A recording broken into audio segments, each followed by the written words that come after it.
चलिए market analysis कर लेते हैं। निफ्टी बैंक निफ्टी कौन से लेवल्स इंपॉर्टेंट होने वाले हैं कल मंडे के लिए। एक वीकली व्यू भी ले लेंगे, वीकली कैंडल को एनालाइज करेंगे कि मार्केट की मोमेंटम कैसी हो सकती है आने वाले कमिंग वीक में।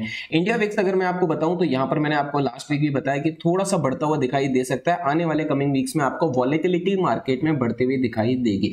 चलिए निफ्टी के चार्ट पर है, हम यहाँ पर वीकली कैंडल में है। पहले हम यहाँ से सपोर्ट रेजिस्टेंस ड्रॉ कर लेंगे। यहाँ पर मैं टूल्स में जाता हूँ, इधर आप देखेंगे हमारे पास जो मेन अभी रेजिस्टेंस निकल के बना हुआ है वो है 18,365.70 के आसपास का। ये वाली कैंडल है, मार्केट अभी यहीं पे होल्ड कर रहा है। 15 मिनट टाइम फ्रेम में दिखाऊंगा 18,350 एक स्ट्रॉन्ग रेजिस्टेंस बना हुआ है। 350 के ऊपर जाके 15-20 मिनट आधा घंटा जब भी इंट्राडे में सस्टेन करेगा, ऊपर का नेक्स्ट रेजिस्टेंस सीधा निकलेगा 18,500 और 18,600 तक की भी अप्रोच ये इजिली मूव दे सकता है आपको 18,350 के ऊपर सस्टेन होने के बाद में। नीचे के सपोर्ट की बात करें तो 18,200 हमारे पास एक सपोर्ट बना हुआ है, 200 एक सपोर्ट है एंड 200 के नीचे आपको दूसरा सपोर्ट मिलेगा 18,000 राउंड नंबर का। चलिए डेली कैंडल में चल के देखते हैं क्या मोमेंटम लग रही है, कैसी कैंडल बनी है। डेली कैंडल बेसिस पे अभी 18,200 पे सपोर्ट लेके एक अच्छी कैंडल देके गया, 350 ब्रेक करे तो बुलिश होंगे, अदरवाइज फिलहाल साइडवेज ही देख रहे। 15 मिनट टाइम फ्रेम चल के देखे तो आप देखोगे एग्जैक्ट लेवल अभी आपको समझ में आ गया होगा मैंने वीकली कैंडल पे क्यों ड्रॉ किया। 18,350 का लेवल हमारे लिए इंपॉर्टेंट है, जो मार्केट काफी टाइम से जब भी इसके पास आ रहा है बड़ी रेड कैंडल्स दे रहा है, बड़ी गिरावट दे रहा है। तो ये 350 एक हर्डल बना हुआ है जिसके ऊपर मार्केट निकल नहीं पा रहा है। बट अगर 350 हमें इंट्राडे में कल के दिन अगर इसके ऊपर निकल के 30-40 मिनट होल्ड करता है, 15-20 मिनट भी होल्ड कर जाता है, 15 मिनट की एक कैंडल अगले 5 मिनट भी होल्ड कर जाता है, तो यहां से 350 के ऊपर आपको एक मोमेंटम दिखाई देगी। 18,430 की एक मोमेंटम, 18,500 480 तक की दूसरी मोमेंटम आपको पहले 70-80 पॉइंट, अगेन बाद में 70-80 पॉइंट की एक मोमेंटम 18,350 के ऊपर दिखाई दे सकती है। ठीक है, अभी अगर मार्केट में ऑलरेडी गैप अप ओपनिंग आ जाती है तो मैं कहूंगा वेट करो, क्योंकि 350 का लेवल एक स्ट्रॉन्ग हर्डल बना हुआ है जहां से हमें बार बार सेलिंग दिखाई दे रही है। होगा क्या कि अगर ये यहां से मान के चलो गैप डाउन दे देता है, आपको एक गैप अप दे देता है कल के दिन, तो गैप अप में फिर से ये 350 वाले जितने भी प्लेयर जो कॉल राइटिंग 300-350 पे करके बैठे हैं, ये थोड़ा सा वापस से सेल करने की कोशिश कर सकते हैं। मार्केट इस ब्रेकआउट को फेल करके वापस नीचे आ सकता है। तो एक गैप अप ओपनिंग में हमें फिलहाल वेट करना है, देखेंगे 350 का लेवल रीटेस्ट हो रहा है और ऊपर जा रहा है तो बाय करेंगे, 350 फेल करके नीचे आ रहा है तो फिर हम थोड़ा सा मार्केट में वीक साइड में सेलिंग के लिए ट्रेड लेंगे। बट इसी जगह पे अगर हम नीचे सपोर्ट की बात करें तो 18,200 आपके पास पहला सपोर्ट है। उसके बीच में फ्राइडे एनालिसिस के लिए मैंने आपको कहा था 270 के नीचे निकलेगा तो एक मोमेंटम दिखाई देगी।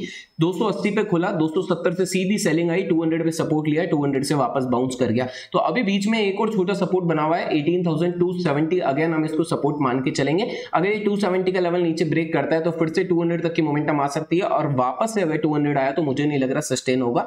200 नीचे गिर के और बड़ी गिरावट भी आपको दिखा सकता है। एक रेंज में है 200 से लेकर 350 की एक रेंज में है, 150 पॉइंट की रेंज है जिसके बीच में 270 का लेवल भी इंपॉर्टेंट है। 270 के नीचे निकलता है तो एक सेल इनिशिएट करो, अगेन 200 तक के टारगेट, 200 नीचे ब्रेक होकर 15-20 मिनट सस्टेन कर जाता है तो 18,100 तक वन शॉट सेलिंग सीधी मिल सकती है फास्ट मूव के साथ में। और अगर ऊपर निकलता है 350 के ऊपर सस्टेन करके तो वहां से बाइंग साइड में जा सकते हैं। एक बड़े गैप डाउन में वेट करेंगे, बट ऑलरेडी एक बहुत बड़ा गैप अप आ रहा है तो देखेंगे 350 रीटेस्ट हो रहा है गैप अप के बाद में तो फिर से बाइंग प्लान कर सकते हैं, या 350 फेल हो रहा है तो नीचे की तरफ हमें स्कैल्पिंग शॉट भी ले सकते हैं। चलिए बैंक निफ्टी को देख लेते हैं। 43,800 के आसपास हमें क्लोजिंग मिली है। मैंने आपको बताया था 650 का लेवल आपके लिए बहुत इंपॉर्टेंट है। जैसे ही 650 ब्रेक करा है, यहां पर आप सीधा देखो फास्ट मोमेंटम आई है 900 तक की, 250 मोमेंटम मिल गया, पर 44,000 का राउंड नंबर लेवल यहां पर टच नहीं कर पाया।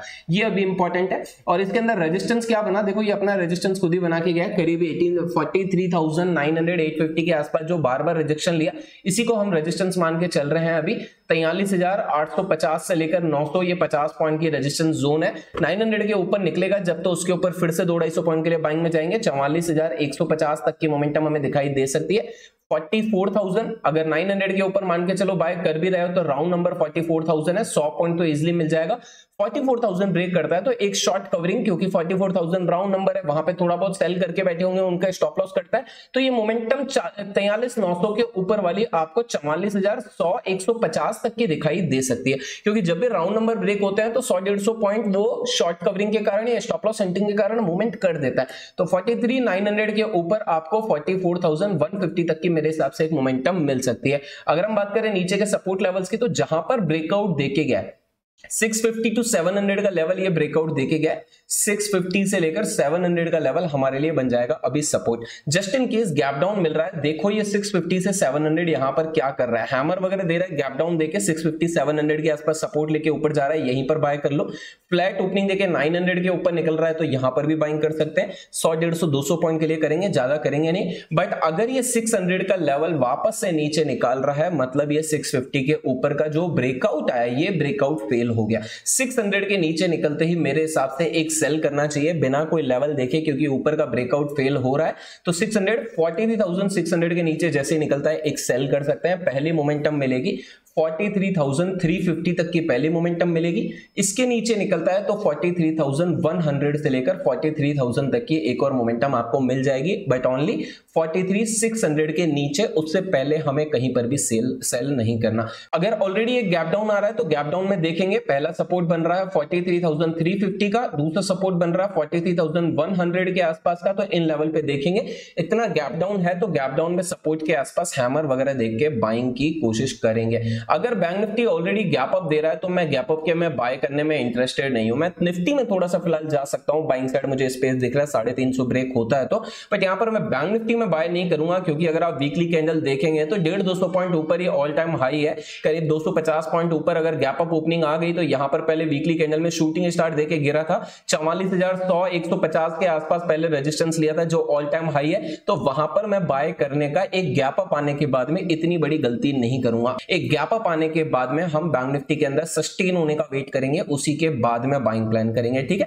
44,000 पे खुल रहा है, 44,100 पे खुल रहा है, इतने गैप अप के बाद में वेट करो। अगर मॉर्निंग के अंदर इतने गैप अप के बाद में एक शूटिंग स्टार मिल रहा है, वहीं से सेल कर दो। ऑल टाइम हाई रिजेक्शन लेके 300-400 पॉइंट नीचे गिरता हुआ दिखाई दे सकता है। एक बड़ा गैप डाउन में मैंने आपको बताया सपोर्ट लेके बाय प्लान कर सकते हैं। चलिए निफ्टी फिन देख लेते हैं। 19,500 के आसपास की क्लोजिंग हमें मिल चुकी है और 500 भी एक हर्डल बना हुआ है, ये भी ऑल टाइम हाई के आसपास ही है मेरे हिसाब से।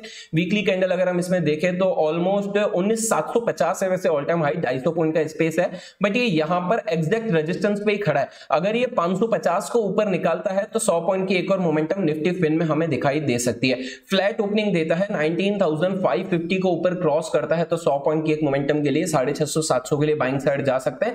बट अगर ये नीचे आता है, अगेन ये मान के चलो 450 को नीचे निकालता है तो 450 के नीचे हम इसमें थोड़ा सा सेलिंग व्यू ले लेंगे। ब्रेकआउट फेल हो जाएगा, ये 470-80 का जो ब्रेकआउट दिया ये फेल हो जाएगा।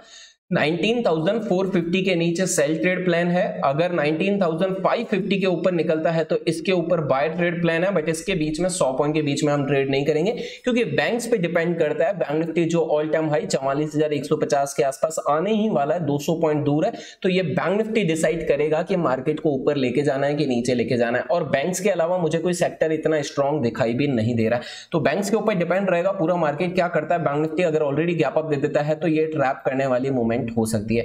चलिए स्टॉक्स देख लेते हैं। पहला स्टॉक है हमारे पास एचडीएफसी बैंक। एचडीएफसी बैंक ने भी एक गैप डाउन दिया, वहां से रिकवरी दिखाई, बट फिलहाल कोई ट्रेड इसमें नहीं बनता है। पर इसके ऑल टाइम हाई देख लो काफी ऊपर है, पर बैंक निफ्टी ऑलरेडी आ चुका है, तो मैं यहां पर बाइंग में प्रेफर नहीं करूंगा।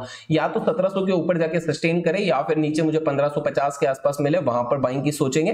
फिलहाल हम एक सेल ट्रेड ही ले सकते हैं 1625 के नीचे जब निकलेगा, 1625 के नीचे। जस्ट इन केस मार्केट गिरा, एचडीएफसी बैंक आपको 1625 के नीचे निकलता हुआ दिखाई दिया, वहां पर आप सेलिंग प्लान कर सकते हो, अदरवाइज वेट एंड वॉच करो, कोई ट्रेड नहीं है। आईसीआईसीआई बैंक 945 के आसपास अभी भी नहीं निकल पाया, 945 के ऊपर 47 तक गया, बट मोमेंटम आपको नहीं मिली, तो मैं कहूंगा इसको छोड़ ही दो।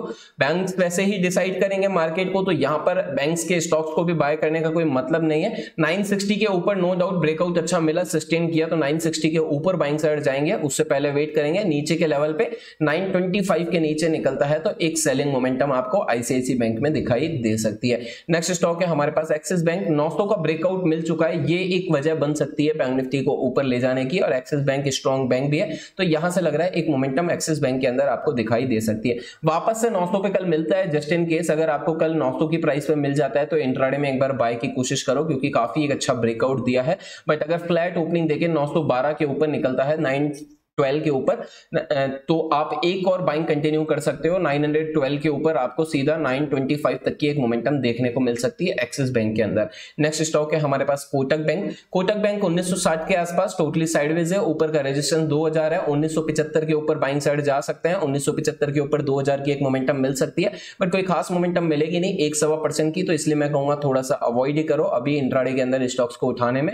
रिलायंस देखो यहां पर अच्छा बुलिश हुआ, 2500 का लेवल रिजेक्ट किया, नीचे आया 2455 के आसपास, फिर से सपोर्ट लिया, वापस ऊपर जाने की कोशिश कर रहा है। अगर फ्लैट ओपनिंग देके रिलायंस यहां पर 2490 के ऊपर निकलता है तो 15-20 पॉइंट इजीली मिल जाएंगे, पर 1% भी नहीं हुआ तो ट्रेड करना नहीं है। 2510 के ऊपर जाके सस्टेन करेगा 2510 के ऊपर, तो एक अच्छे मोमेंटम आपको अपसाइड दिखा सकता है। नेक्स्ट स्टॉक है आपके पास टीसीएस देखो फिर से 3300 का लेवल रिजेक्ट करके नीचे गिरने की कोशिश कर रहा है। 3310 3310 के ऊपर जब भी निकलेगा एक ट्रेड बनेगा, 3310 के ऊपर आपका ट्रेड होना चाहिए। मिनिमम टारगेट 3350 तक के लिए आप इसको बाय कर सकते हो इंट्राडे में, पोजिशनली फिलहाल आपको नहीं उठाना है। नेक्स्ट स्टॉक है इन्फोसिस, साइडवेज है, 1245 के ऊपर बाय करेंगे, सेल साइड नहीं जाएंगे, वेट करेंगे। 1280 1280 के ऊपर अगर इन्फोसिस निकलता है तभी बाय बनेगा, सेलिंग साइड फिलहाल कोई ट्रेड नहीं है। नेक्स्ट स्टॉक है हमारे पास एचडीएफसी भी देखो 0.5% भी ऊपर नहीं है टोटली, बट यहां पर 2800 का लेवल एक हर्डल बनेगा, 2800 के ऊपर निकलने दो, उसके बाद में बाइंग की सोचेंगे, उससे पहले रेजिस्टेंस ले सकता है। फाइनेंस सेक्टर भी रेजिस्टेंस लेके गिरावट दिखा सकता है। आई होप आपको लेवल समझ में आ गए होंगे। If you like this video please click on like button and subscribe the channel. Thank you.